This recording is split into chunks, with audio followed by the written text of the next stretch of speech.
Meu boi chegou, deu seu grito de guerra. Meu boi chegou, deu seu grito de guerra. Boi corre campo que é orgulho desta nação. É forte nas noites de fé, beleza de São João. Boi corre campo que é orgulho desta nação. É forte nas noites de fé, beleza de São João. Meu boi chegou, deu seu grito de guerra, fez tremer a terra, balançou. Professor Vatir Carolina da Silva, atualmente vice-presidente do Boi-Bumbá Corre Campo. Possui mestrado em Sociedade e Cultura na Amazônia pela Universidade Federal do Amazonas. É doutorando do programa de pós-graduação em Antropologia Social da Universidade Federal do Amazonas. Tem experiência na área de Antropologia e Sociologia, com ênfase em Antropologia dos Patrimônios, conflitos socioambientais, atuando principalmente nos seguintes temas: Antropologia Agrária, Sociologia, Cultura Popular, Patrimônio Cultural, Festas Populares e Folclore e Folcloristas. Professor Vadir, seja bem-vindo à nossa escola. É uma honra ter a sua presença aqui para a gente discorrer sobre esse assunto tão importante que é a questão da oralidade para os povos, em especial as pessoas ligadas ao Boi Corre Campo. Eu perguntaria ao senhor, professor, o que representa a oralidade para os povos, de uma forma geral? Dizer-se que a oralidade é a forma, talvez primordial, de estabelecer comunicação. Então, o que seria da trajetória humana se os conhecimentos de cada geração não fossem transmitidos? O papel da tecnologia é recente do ponto de vista da história da humanidade. As outras formas de tecnologia, como as mídias digitais, são tão recentes que algumas pessoas, como eu, não dominam totalmente todas as formas que estão aí. O audiovisual também é um fenômeno recente, é um fenômeno datado, a passagem do século XIX para o século XX, e que são formas de comunicação. Mas na oralidade, né, você tem as condições, as primeiras condições de estabelecer troca de conhecimento entre gerações e entre grupos distintos, né? E mesmo as tecnologias, passando do papel ao livro, ou audiovisual, ou as mídias de conexão mundial da web, elas estão, antes de qualquer coisa, transmissão de oralidade, né? Porque em algum momento aquilo foi dito, aquilo foi gravado, enfim, a oralidade ela não é somente uma questão primordial da formatação da condição humana, mas ela está presente na atualidade. E as pessoas podem até discutir, né? Vi no programa na semana passada uma discussão sobre o fim da escrita, como chama? A escrita a lápis e caneta, né? O fim dessa escrita, da convencional. Entretanto, a gente não vê uma discussão sobre o fim da oralidade. Então a oralidade ela não é apenas a questão primordial, no sentido do início de tudo, mas ela é algo que transita e que vai se perpetuar sempre. A base do conhecimento, por mais que você tenha, por exemplo, na sala de aula, todas as condições tecnológicas para uma aula multimídia, a oralidade é imprescindível. Mesmo quando você tem uma modalidade hoje muito já consolidada e muito espraiada, principalmente em lugares como a Amazônia, que é o ensino à distância.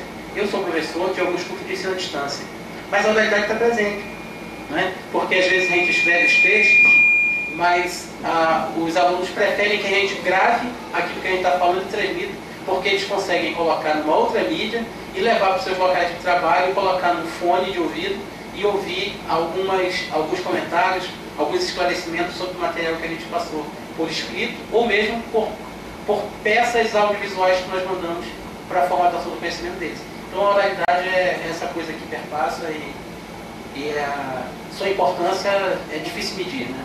Porque é muito grande. Professor, que relação pode ser estabelecida entre as narrativas orais e as pessoas que compõem, em especial, o Boi Bumbá Corre Campo? Que aí é uma pergunta que ela abre várias possibilidades de descrições, né? Eu fico agora pensando em duas coisas que ocorrem na América do Norte, né? Uma coisa que ocorre na América do Norte, recente, né? Que se aguçou muito nesse último ano e que no Brasil tem se aguçado bastante. Eu me refiro ao preconceito racial, ao preconceito por pessoas que têm uma afrodescendente. Né? Estados Unidos está lá, manifestações, por um lado manifestações populares contra atos de preconceito racial praticados por estruturas do próprio Estado, né? E uma polícia extremamente estúpida que mata sem grande resistência, mata um negro, e quando um branco comete delito ainda pergunta se quer um sanduíche. Isso é Estados Unidos, mas no Brasil não é diferente. A quantidade de pessoas que morrem por aparatos do Estado no Brasil, por jovens, 80% são negros. Então, por mais que se tente dizer, como diziam os intelectuais da metade do século XX no Brasil, né, que a gente vive uma democracia racial, essa democracia ela não se materializa.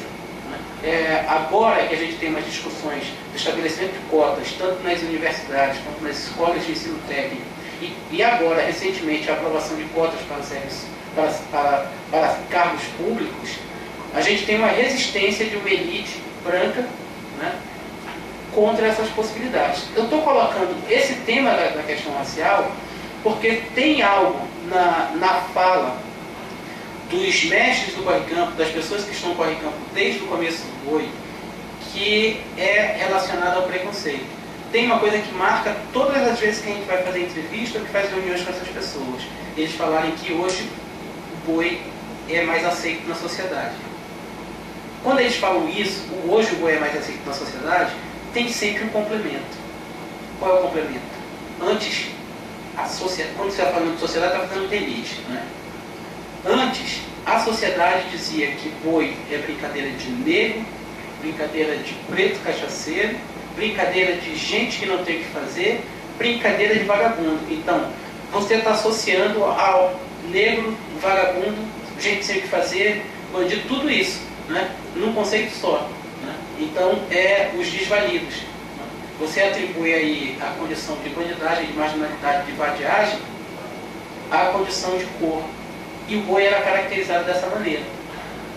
E essas mesmas pessoas, os que estão vivos, né? Aí para citar o seu Nonatinho, para citar o seu Tabaco, para citar o seu Zé Preto, que são negros, e o corre-campo foi fundado por negros e é predominantemente, se for olhar batucado, se você for olhar os brincantes realmente da base do corre-campo, são pessoas afrodescendentes. Essas pessoas vão dizer, o bom do boi hoje é que ele é aceito pela sociedade. Na minha época, não. E isso coloca, essa oralidade, ela está escrevendo aspectos de preconceito, aspectos de cerceamento de liberdade, porque o boi era reprimido na rua, às vezes pela polícia. Algumas famílias diziam que boi não passava na sua rua, e não passava.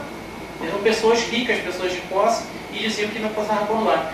E isso não é dissociado de um contexto nacional, porque ao mesmo tempo que o boi era caracterizado como bandidagem, como vadiagem na cidade de Manaus, e tudo isso associado é coisa de preto, portanto é coisa de bandido, portanto é vadiagem, portanto é coisa de gente que não tem o que fazer. Ao mesmo tempo, esse processo era vivido no Rio de Janeiro com as pessoas da escola de samba, com as pessoas do samba. Né? Quando se diz, o pandeiro dava porte de arma. Portar um violão poderia te dar alguns dias de prisão. Eram as pessoas do samba. E o samba também relacionado a isso. coisa de negro, coisa de vadio, coisa de vagabundo, de quem não tem que fazer, de malandro, de gente que não gosta de trabalho. Então essa associação é que eu estou ligando uma oralidade, marcando processos da história social desse país, que não é algo isolado só desses senhores de uma velha guarda no Boi-Corre-Campo. Porque outras comunidades que estavam tentando elevar traços culturais afrodescendentes em outros lugares do Brasil passavam por isso. E nos Estados Unidos, quando você vai olhar para outras modalidades de cultura, como o blues, como o jazz, nesse mesmo período estavam sofrendo repressões semelhantes. Então aqui a gente pode fazer uma ligação maior, para além do Corre-Campo, para além da cidade de Manaus, que são, pela oralidade dessas pessoas, você perceber os preconceitos e as formas de limitação de liberdade que estavam sendo vividas, não só em Manaus, mas como no Rio de Janeiro e outros lugares, mas nos Estados Unidos também. E de vez em quando essa coisa volta, porque quando a gente vai, apesar de, entre aspas, a sociedade aceitar o boi, muitas vezes nos próprios corredores das secretarias de cultura que deveriam apoiar, a gente ouve pessoas que são supostos medalhões da cultura local, né, mas de uma cultura erudita, dizer que não vale a pena dar dinheiro para esse segmento porque é coisa de quem não tem cultura. O que o Boi-Bumbá Corre-Campo representa para a sua vida? O que eu posso dizer é que o Corre-Campo tem um significado muito importante na minha vida, no sentido de que trata-se de uma manifestação que perpassa não somente a minha existência, mas a existência do meu pai, né, e de outros membros da minha família. Eu posso pontuar assim que tem uma história que tanto meu tio quanto meu pai contam, mas é uma história comum para as pessoas da geração dele, que eles, quando criança, eles apanhavam, né, eles levavam surras pelo fato de a nossa avó, esperando que eles estivessem em casa, estivessem no seu quarto, enfim, né, ou em alguma casa de vizinho, mas estivessem na proximidade, eles já estavam longe, né, inclusive às vezes em outros bairros ou no centro da cidade, porque eles ouviam o Corre-Campo passar. Então a sonoridade dessa cidade na década de 40 permitia isso, eles ouviam e eles corriam, não só eles, as outras crianças corriam e seguiam o boi e chegavam tarde da noite e lá eles amanheciam, não só eles, mas todas as crianças amanheciam surrados pelo fato de causar essa dor de cabeça para as senhoras, de não saber por onde eles andavam, e ocasionado pelo boi. Então nem a peia que eles levaram quando criança os afastou do boi. Tanto que eles, já com meia idade, já na casa dos 40, 50 anos, eles tornaram-se diretores do Corre-Campo, né?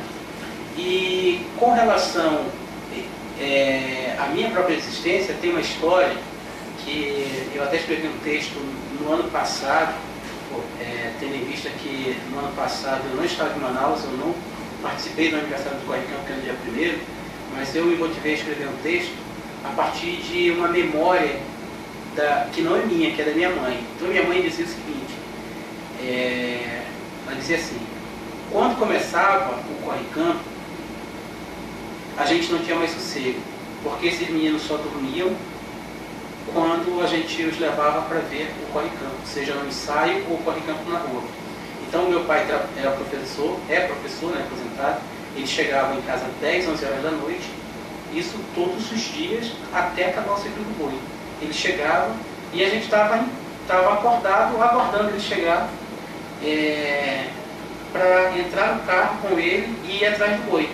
Eu não tenho nenhuma lembrança disso, porque se a minha mãe diz que o meu irmão tinha 2, 3 anos, eu tinha 1 ano, né? 1, 2 anos de idade. Então, essa lembrança eu não tenho mesmo, de memória minha, é a memória da minha mãe.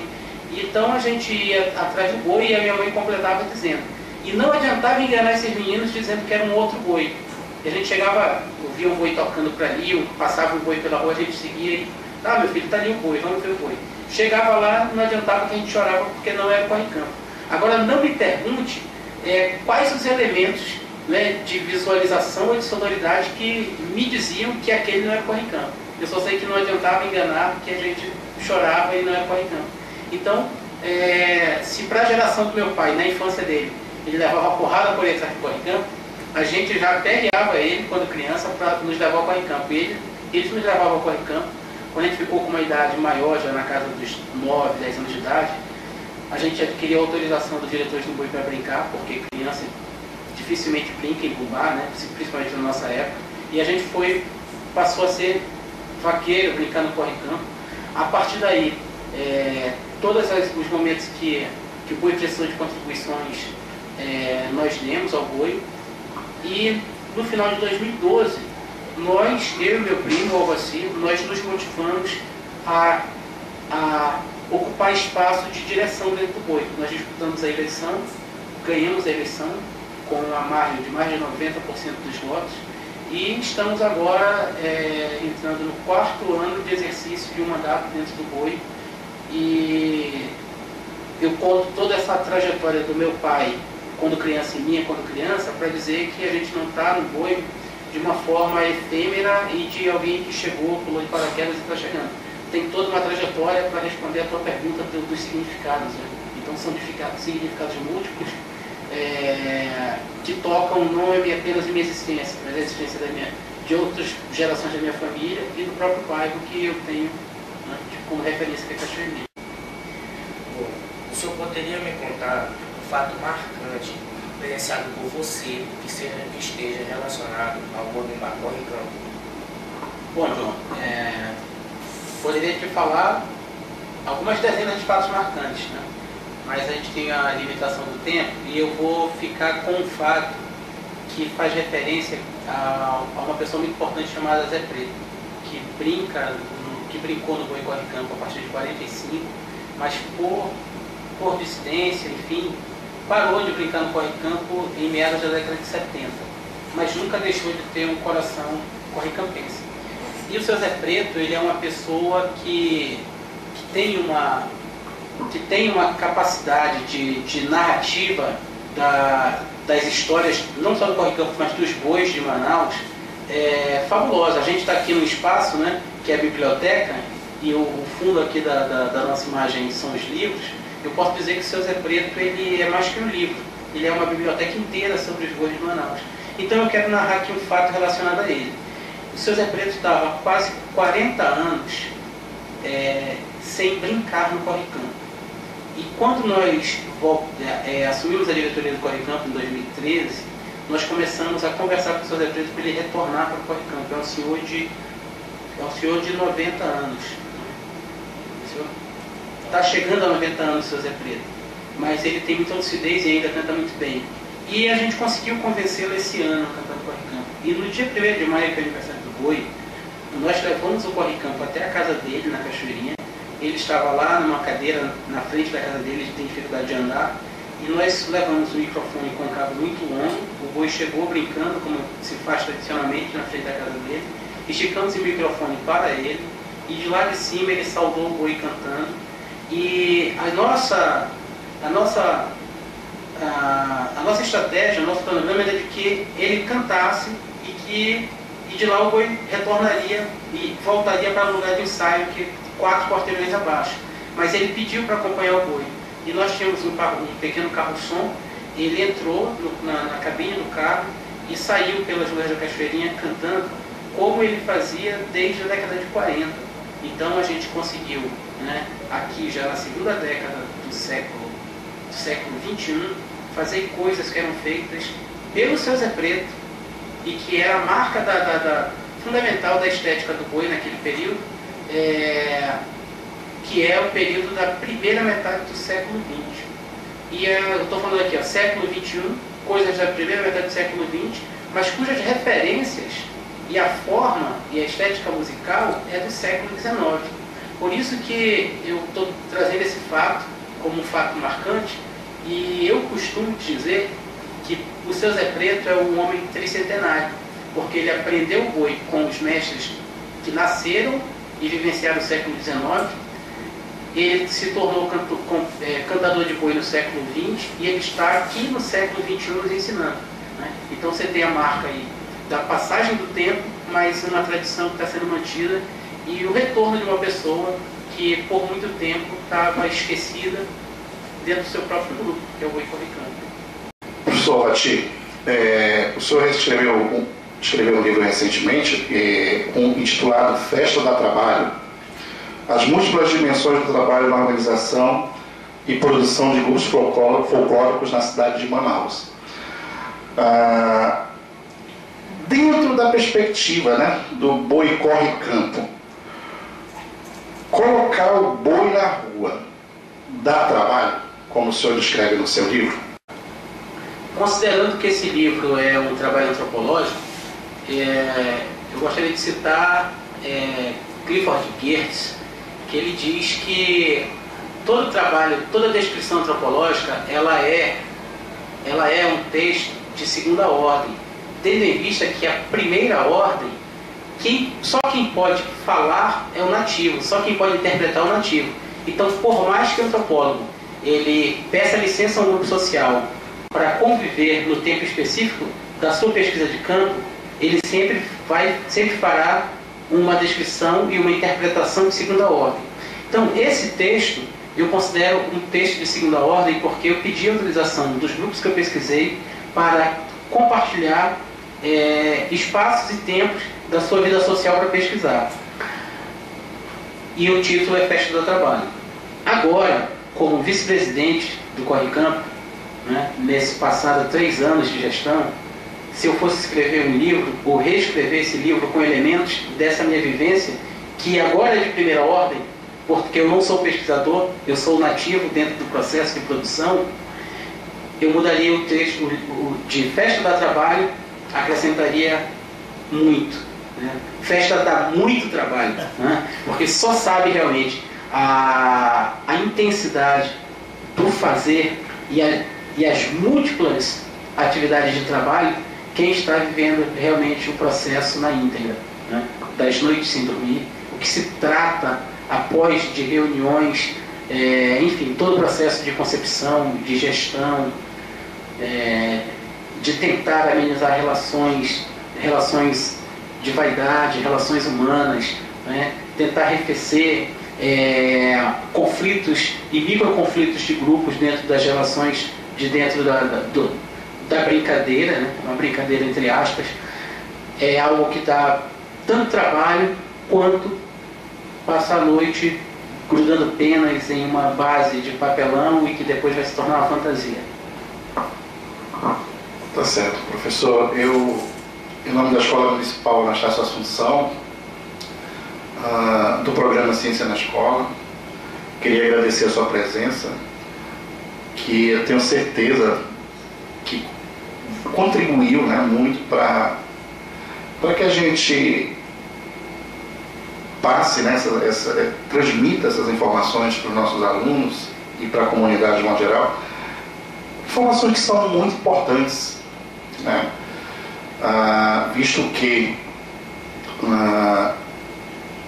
o Boi-Bumbá, recentemente na cidade de Manaus, sofreu um grande revés, digamos assim, culturalmente, né, influenciado pelo Boi de Parintins, mas isso já é uma outra questão, né, que a gente, em alguns momentos a gente até apoiava que o boi aderisse àquela característica, né, e hoje a gente vê o quanto faz falta aquela forma, já falando agora como brincante como admirador do Corre Campo, que aqueles momentos bonitos de vestir a roupa de vaqueiro, de dançar com o vaqueiro, fazem falta. Não é verdade? Não, então, nós iniciamos um projeto, é um programa, né? Eu diria que é um programa dentro do Corre Campo, o programa Corre Campo Tradição. Dentro desse programa nós temos pequenos projetos relacionados à tradição. Como eu falei ainda há pouco, trazer o seu Zé Preto novamente para cantar no boi é um desses elementos de tradição, né? Fazer o aniversário do boi, exatamente no dia que ele nasceu, era algo que não se fazia mais, é um elemento de tradição. Colocar o boi para dançar nas casas tradicionais de moradores tradicionais, de gente ligada ao boi, e com o boi brincando na rua, são elementos de tradição. trazer pessoas que há muito tempo não brincavam como vaqueiro, numa estética de dança específica, com os instrumentos, executando instrumentos muito específicos, e mostrar para as pessoas e induzir pessoas a brincar daquela forma, são elementos aí de resgate de tradição. E esse ano, exatamente esse ano, nós fechamos o ciclo das festas do boi. Nós fizemos o aniversário do boi, que, portanto, você pode pensar, pensando antropologicamente, é o nascimento do boi. Nós fizemos apresentações do boi na forma tradicional, pelo menos em 5 casas diferentes, entre bairros de Cachoeirinha, São Francisco e Petrópolis. Nós fizemos a fugida do boi, realizamos a fugida do boi, que é um ritual fundamental, lá no lugar onde o boi nasceu, onde foi o primeiro curral, onde foi fundado, onde moravam seus fundadores. E nós fizemos a matança do boi e o almoço do boi, que fecha o ciclo de atividades do boi. Então, nós fechamos um ciclo de atividades de tradição do boi que há muito tempo, por exemplo, esqueci aqui de um outro elemento, que é o batizado do boi. Eu, com 43 anos, não conheço, eu nunca vi um batizado do Corre Campo. Eu só sei que o Corre Campo fazia batizados por ouvir pessoas de gerações anteriores falarem como era. E esse ano nós fizemos o batizado do boi. Então tem aí um elemento de tradição que está colocado no Corre Campo, que é muito mais forte do que a discussão de uma estética musical ou de uma estética de dança, né? Porque a gente está aí trabalhando com os vários ritos que compõem o ciclo da festa do boi, que não é somente uma apresentação de 40 minutos na bola da cifrão. Além disso, a gente não está, portanto, desprezando uma estética musical específica e uma estética de dança específica, porque em todos esses atos, a estética da dança e a estética da música eram essas formas da década de 40, 50, 60, né? e que eram formas que já estavam em Manaus desde a metade do século XIX.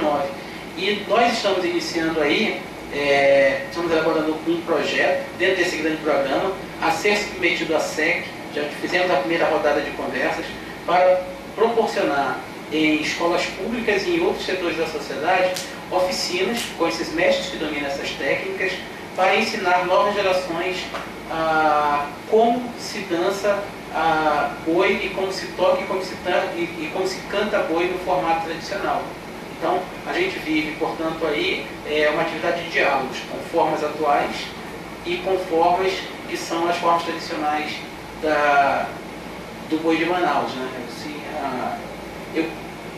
pensando nisso, né, eu tenho um lugar que eu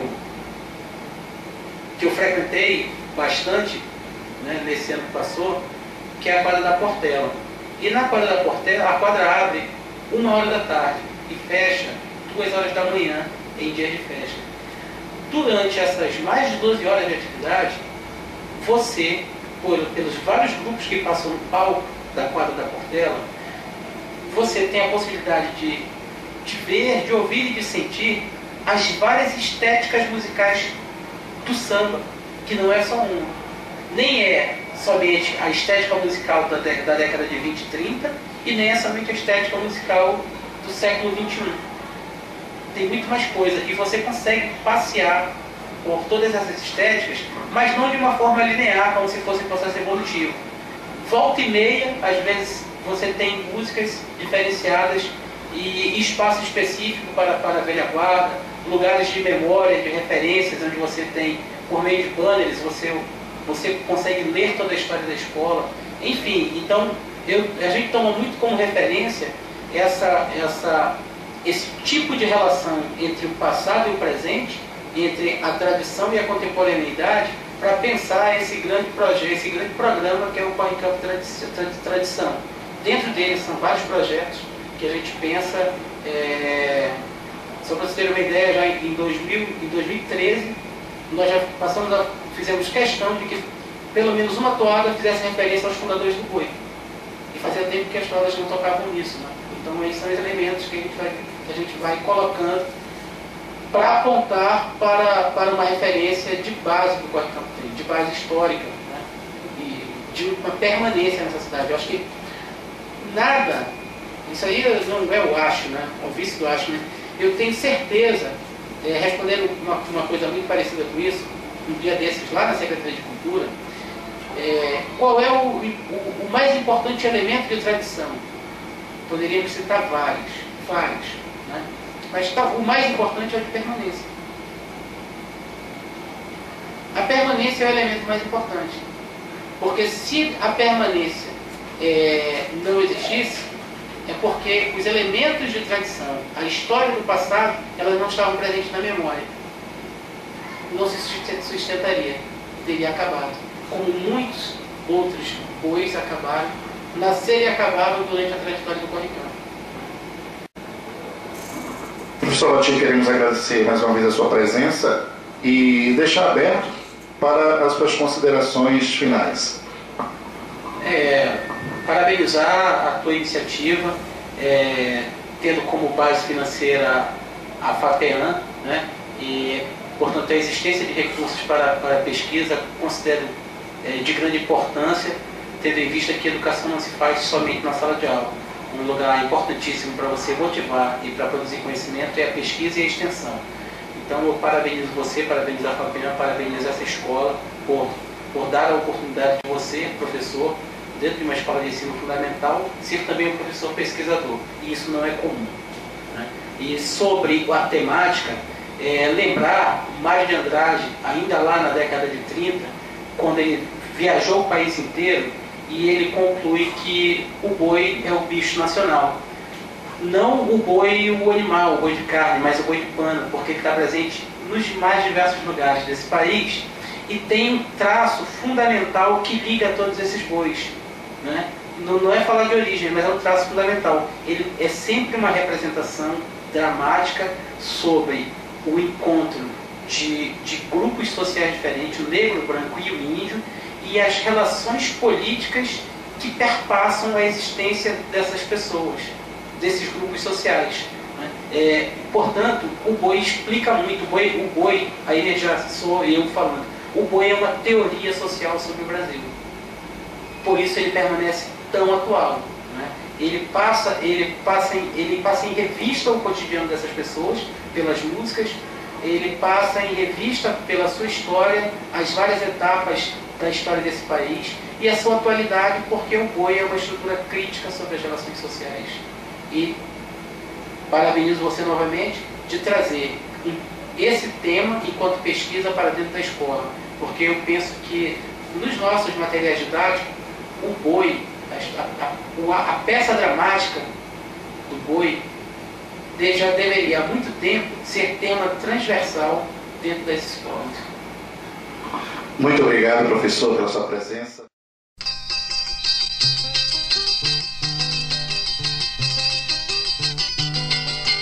Vem conhecer esse encanto, que é meu boi corre, e trago pra ti, meu boi. Vem vislumbrar esse corpo, que tanto se orgulha em torcer por ti. E vem